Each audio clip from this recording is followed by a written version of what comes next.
Ada mandi wajib perempuan yang dah kahwin, ada beza sikit perempuan yang anak dara. Betul ke? Ni baru soalan. Minta maaf dah. Baik. Mandi ni sama saja. Apa yang sama? Sailanul ma' ala jami'il badani biniyatin. Meratakan air mutlak pada sekalian anggota yang zahir dengan niat. Sahlah mandi tu. Nah, rekah dengar tak? Tetapi kena faham baik. Ratakan air pada sekalian badan. Sebelum kita nak cerita anak dara dengan janda, nak cerita tentang berdiri. Punggung kita ni 2 T. Kan? Punggung 2 T. Harap. Bila kita berdiri, punggung kita tertutup. Bila kita duduk, cakung dia terbuka. Betul tak? Maka celah punggung ni yang terbuka wajib kena air. Kalau tak kena air celah ni, tak sah mandi. Jadi yang mudahnya kita nak sampai air di celah punggung ni laki-laki perempuan, berdiri ke duduk? Duduk. Jadi kalau orang yang mandi junub, mandi haid nifas, dia tak duduk, dia berdiri. Punggung manusia ni dia tepuk gitu 2 T. Nak orang perempuan. Kenapa lagi dah tepuk punggung dia besar? Jadi boleh tak kena tak air ni kalau berdiri?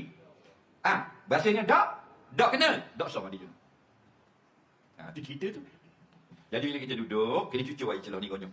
Baru kena air celah dubur ni. Sebab apa? Sebab punggung kita fleksibel. Terbuka, tertutup balik 2 T. Takkan punggung kita jauh gitu. Punggung kan rapat celah ni. Balik kadang buka luar, tengok diciumi. Baru faham dak kita kata. Lagi awak ramai awak seorang. Barulah kita tahu benda mana tak kena air. Betul tak? Belang tinggi nak kodok pun ni air celah ni. Cocok dengan kayu tu. Salah cocok je tak 3 minggu. Okey, selesai tu. Faham?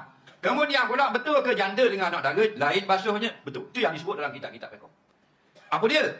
Wajib kita duduk tinggung, duduk cakung macam nak berok dalam jambang. Ni perempuan ni. Laki-laki duduk juga tadi kerana nak capai air celah dubur. Orang perempuan pula bahagian depan, kemaluan depan.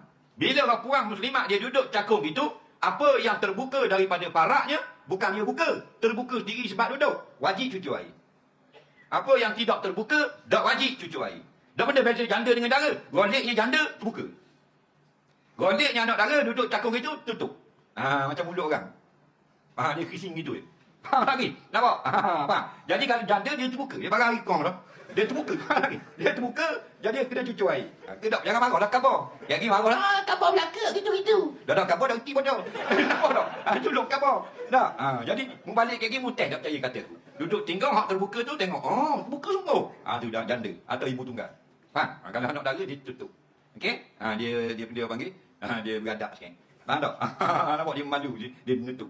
Jadi bila tutup jangan tokeh muka. Basuh luar tu saja. Faham lagi? Kalau mana tu buka sengih itu, buat masuk air dalam, minta maaf dah.